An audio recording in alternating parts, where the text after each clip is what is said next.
오늘 말씀은 시편 67편입니다. 시편 67편 1절부터 7절에 있는 말씀.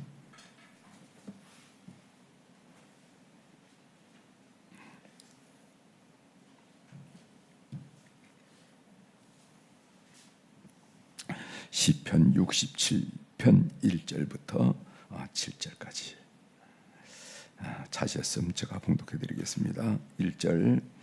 하나님은 우리에게 은혜를 베푸사 복을 주시고 그의 얼굴빛을 우리에게 비추사 셀라.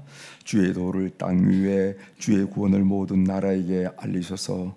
하나님이여, 민족들이 주를 찬송하게 하시며 모든 민족들이 주를 찬송하게 하소서.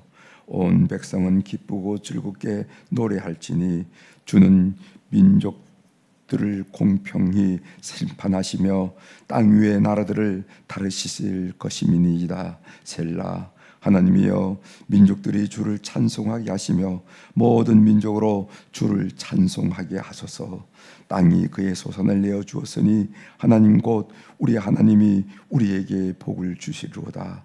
하나님이 우리에게 복을 주시리니 땅의 모든 끝이 하나님을 경외하리로다. 아멘. 7절까지 함께 읽겠습니다.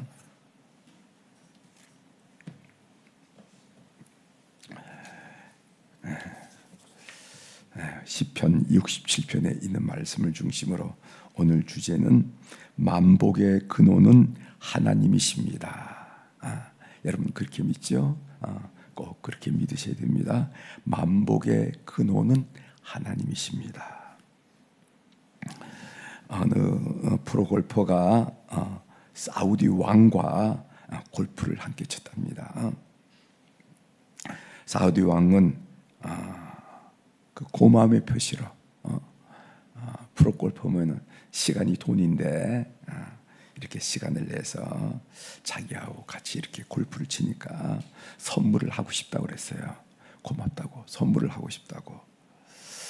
그랬더니 프로골프가 골프채나 하나 선물해 주십시오, 이렇게 얘기했다는 거죠. 왕이 골프채를 하나 선물해 달라고.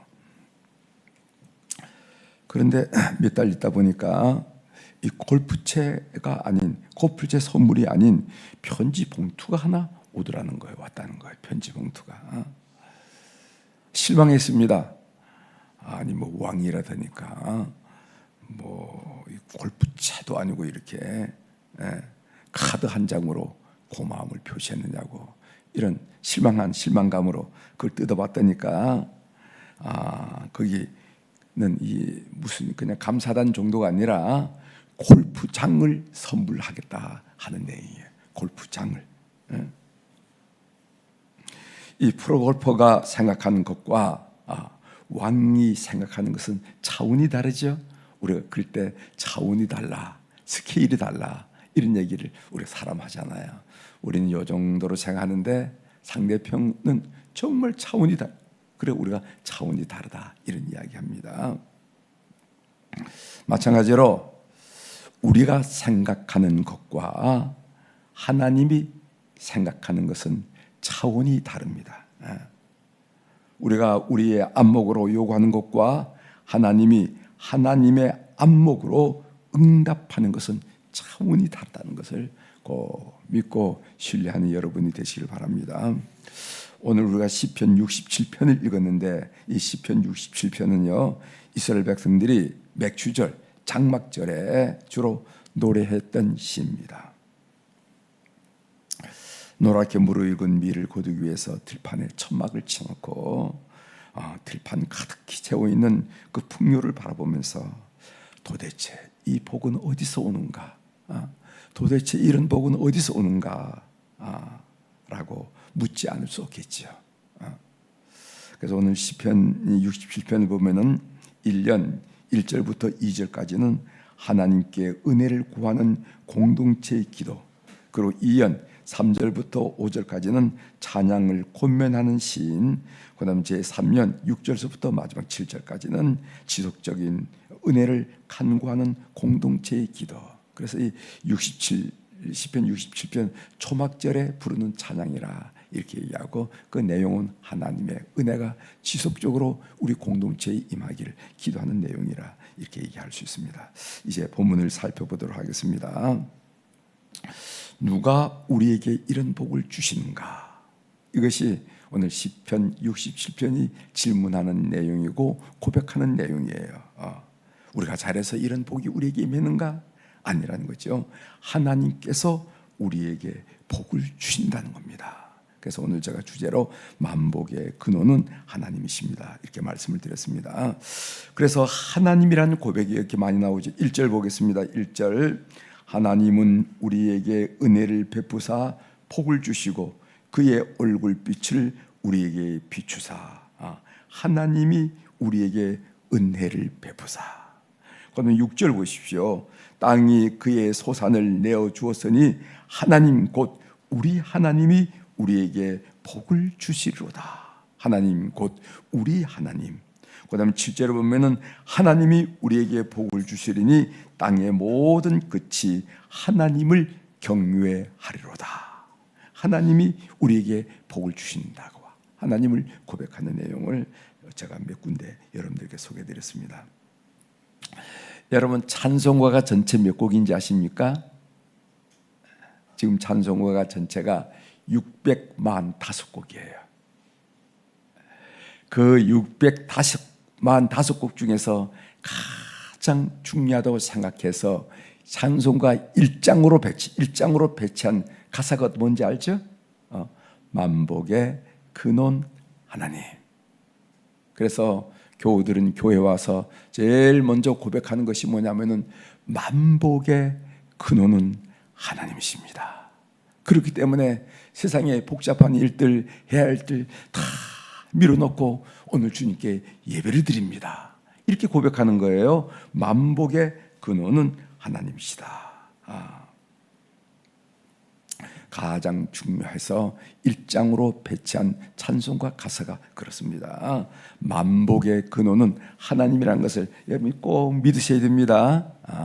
대부분 다 98%는 내가 하고 2%가 하나님 하는 것이, 그게 아니라 100%가 하나님이다, 이 말이지. 근원이 하나님이다 하는 그런 인식을 꼭 가지면서 여러분이 신앙생활을 하셔야 됩니다.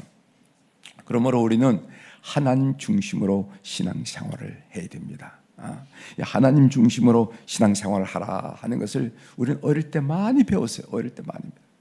여러분, 요한 3서 1장 2절에 보면은 제가 기도할 때 마지막으로 늘 사용하는 말씀, 사랑하는 자나여 내 영혼이 잘된 같이 네가 범사에 잘되고 강건하기를 내가 간구하노라 하면서 제일 먼저 최우선적으로 주장한 내용이 뭐냐면은 내 영혼이 잘된 같이, 이렇게 얘기하고 있어요. 내 영혼이. 무엇보다도 영혼이 잘되는 길을 인생을 살면서 선택하라는 것입니다.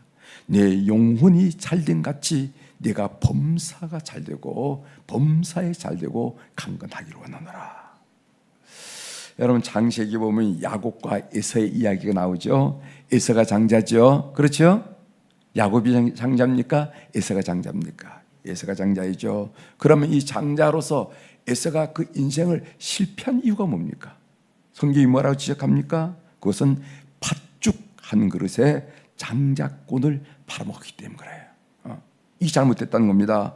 그럼 팥죽 한 그릇은 무엇을 상징하는가? 그것은 현실적인 욕구, 니들을 말하는 겁니다. 현실적인 욕구. 장자권이라는 게 뭐를 말하는가? 그것은 영적인 요구를 말하는 거예요. 영적인 요구.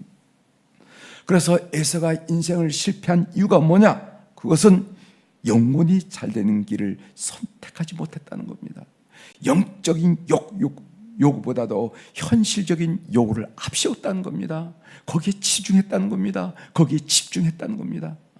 이것이 바로 성경 창세기가 왜 에서와 야곱을 비교하면서 에서가 장자임에도 불구하고 인생을 실패하고 말았는가 하는 것을 지적해 주는 중요한 사안이라는 것입니다.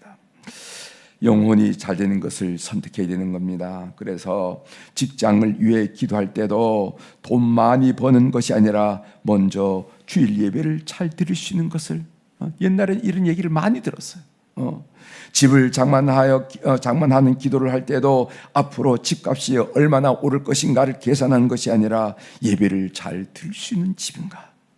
배우자를 위해서 기도할 때도 먼저 하나님을 잘 섬길 수 있는 사람인가, 이거 먼저 따져라 하는 것을 우리가 목사님들을 통해서 많이 배웠어요. 많이 배웠어요.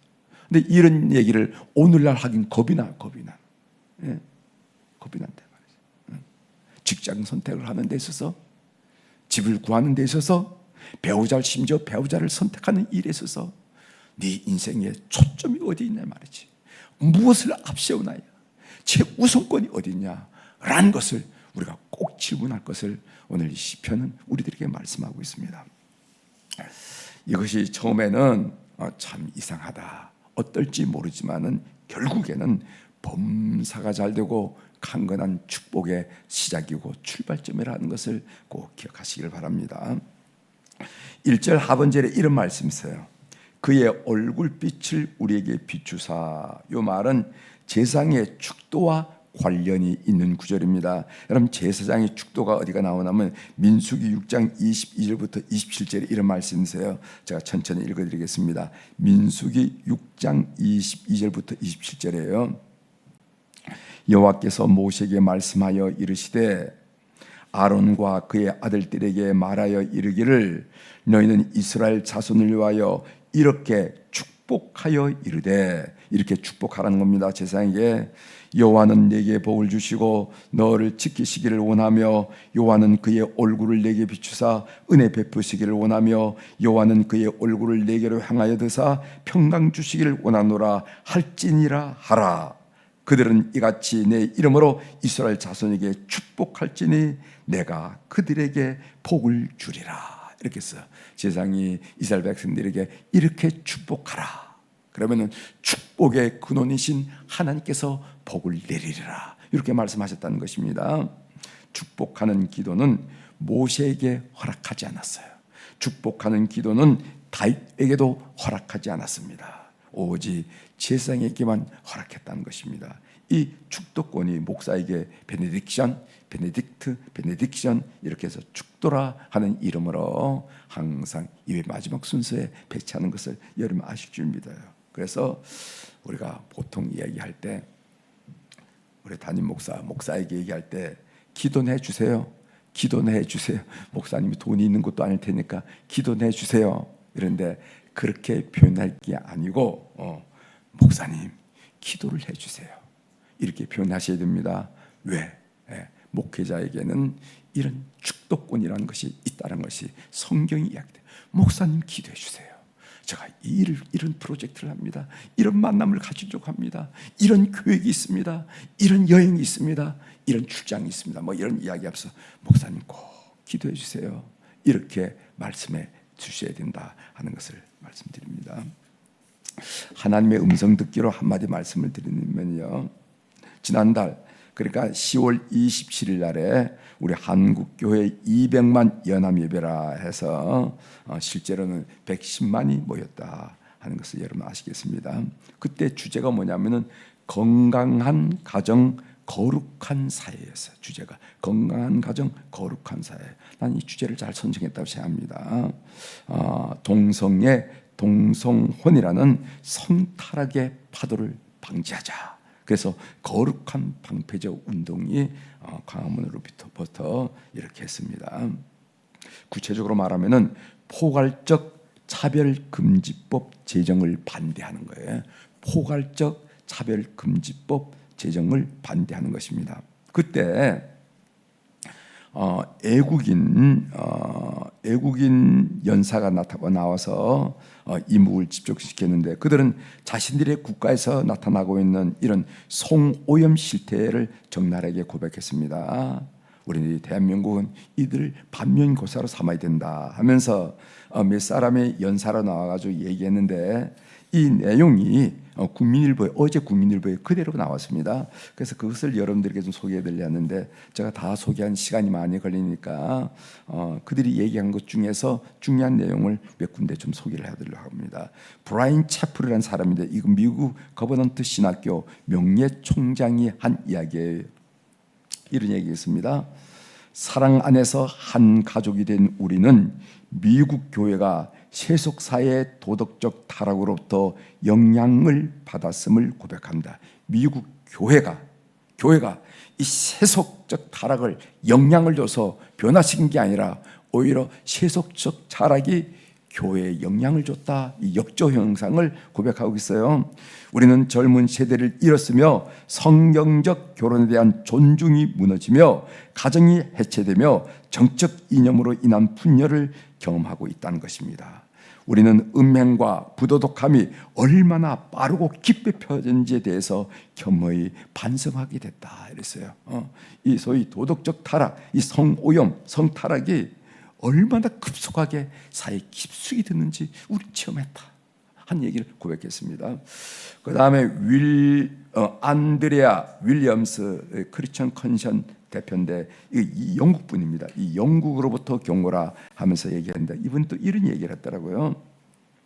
서구의 경험은 그 나라가 축복과 질서를 잃어버릴 때 어떤 일이 일어난지를 잘 보여준다.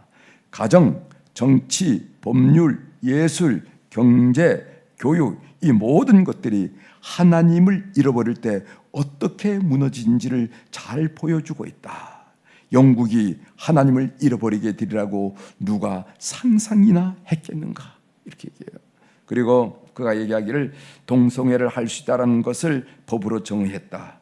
평등, 다양성, 차별금지라는 이름으로 새로운 표준을 만들었다. 이런 것들이 지켜지지 않으면 영국에서는 처벌을 받는다. 죄악이 법률로 보호되고 죄악이 오히려 법률로 보호되고 경건은 처벌을 받고 있다.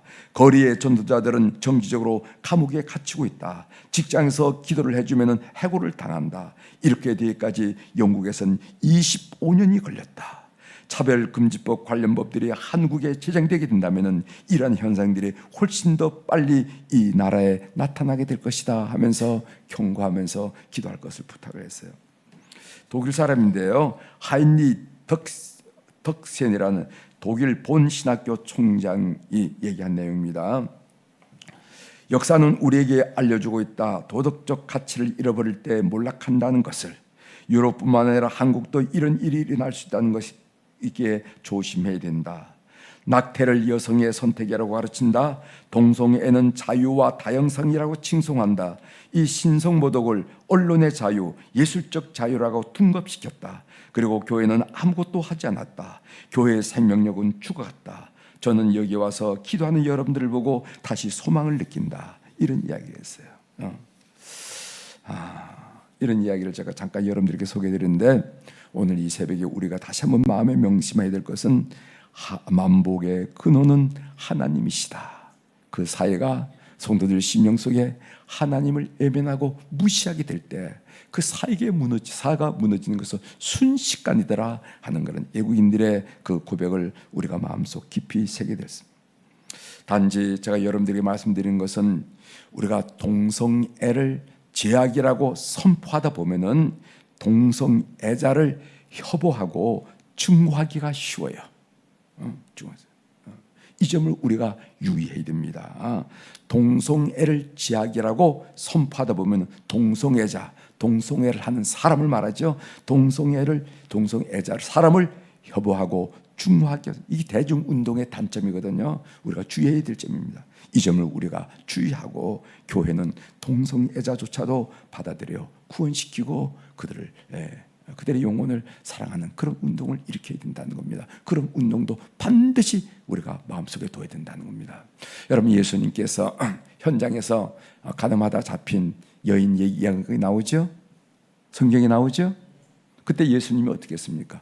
현장에서 가늠한다는 것은 그 당시 유대 사회에서 도덕 율법을 정면으로 위반하는 거예요. 그래서 사람들은 돌을 든 것입니다. 돌을 든 것. 그래서 돌로 쳐 죽이려고 하니까 예수님께서 땅에다가 뭔 글씨를 써요. 그러면 사실 말씀이 너희들 죄 없는 사람이 먼저 돌을 던져. 그랬다니까 다 돌을 놓고 갔습니다. 그런데 예수님께서 그 가늠한 여인을 그대로 보내지 않고 사람들이 다 떠났다. 다시는 이런 죄를 범하지 말라고 죄 짓지 않기를 부탁하는 것을 알았어요. 그래서 우리는 죄와 죄진 사람, 죄는 미화돼 죄진 사람을 우리가 보호하고 그 인격을 사랑하는 이런 일. 그런데 이 대중운동의 약점이 뭐냐면 사람을 협오하기 쉽다는 거예요. 협오하기 쉽다는 거예요. 이 점을 우리 그리스도인들이 잘 마음속에 간직하고 우리 사회를 건강하게 만들고 거룩하게 하는 거룩한 방패자를 우리가 할 때 우리 아들과 딸들이 또 우리의 손자 손녀들이 그들이 가꾸는 가정이 건강해질 수 있다 한 사실을 잘 아는 지혜가 여러분들이 있기를 바랍니다. 기도하시겠습니다.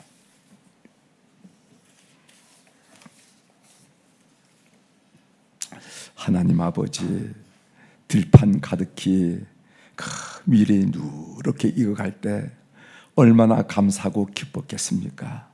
시인은 이 복이 도대체 어디서 오는가? 내가 노력했기 때문이 아니라 바로 하나님이 허락한 것이 때문이다 하고 고백하면서 오늘 이 본문을 묵상하면서 만복의 근원은 하나님이라 다시 한번 온 교우들이 마음으로 하나님을 인정하고 찬양하도록 도와주셔서 감사합니다.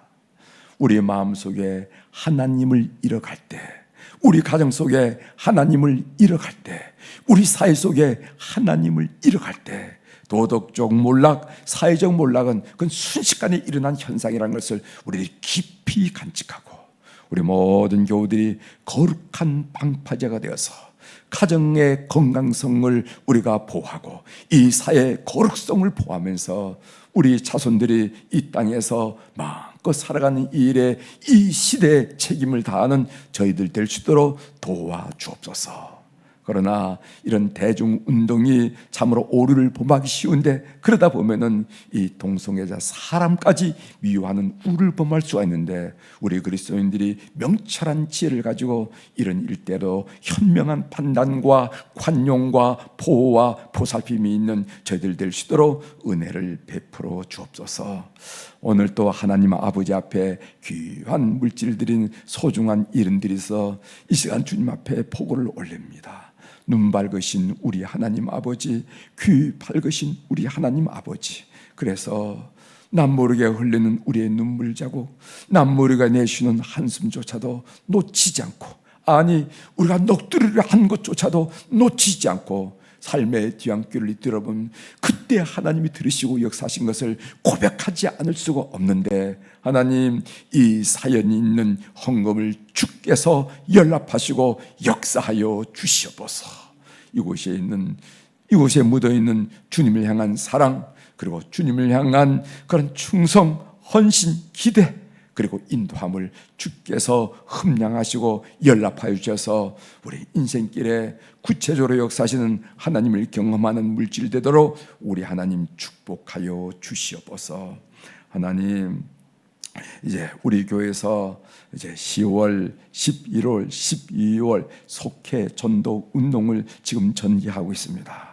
우리 성도들 마음속에 전도 대상자를 기억하고 기도하게 하시오니 감사합니다.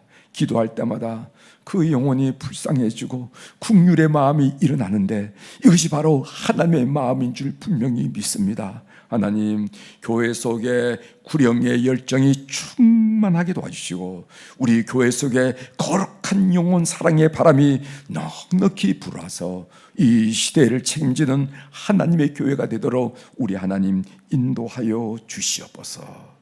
이제 일주일도 채 남지 않았습니다. 11월 14일 수능 시험을 보게 되는데 우리의 아들과 딸들, 우리의 손자 손녀들 담대하게 하시고 걱정, 근심, 불안, 염려는 다 떨쳐버리고 그들 마음속에 우리 주님이 내주하심으로 말미암아 담대함으로 수능 시험을 잘 볼 수 있도록 은총을 베풀어 주옵소서. 최고의 컨디션, 머리 아프지 않고 그리고 또 우리 배 아프지 않고 최고의 컨디션으로 수험에 임할 수 있도록 우리의 사랑하는 자녀들, 손자, 손녀들을 붙들어 주시옵소서. 그래서 문항을 넘기고 페이지수를 달리할 때마다 우리 성령님의 동행하심과 함께하심을 느끼는 그 자리가 되도록 우리 하나님이 인도하여 주시옵소서. 오늘 또 하늘의 주권과 땅의 주권을 가진 우리 주님의 권세 있는 이름으로 이 새벽에 선포합니다. 내 영혼이 찰된같이 범사가 잘되고 강건한 축복을, 이 새벽을 사랑하는 우리 교우들이 한날을 사는 동안에 많이 경험하고 감사한 하루가 될 수 있도록 주께서 복비로 주시옵소서. 감사드리며 예수님의 이름으로 기도 올려옵나이다. 아멘. 하늘에 계신 우리 아버지여, 이름이 거룩히 여김을 받으시오며 나라가 임하시오며 뜻이 하늘에서 이루어진 것 같이 땅에서도 이루어지이다. 오늘 우리에게 일용할 양식을 주시옵고 우리가 우리에게 죄 지은 자를 사하여 준 것 같이 우리 죄를 사하여 주시옵고 우리를 시험에 들게 하지 마시옵고 다만 악에서 구하시옵소서. 나라와 권세와 영광이 아버지께 영원히 있사옵나이다. 아멘.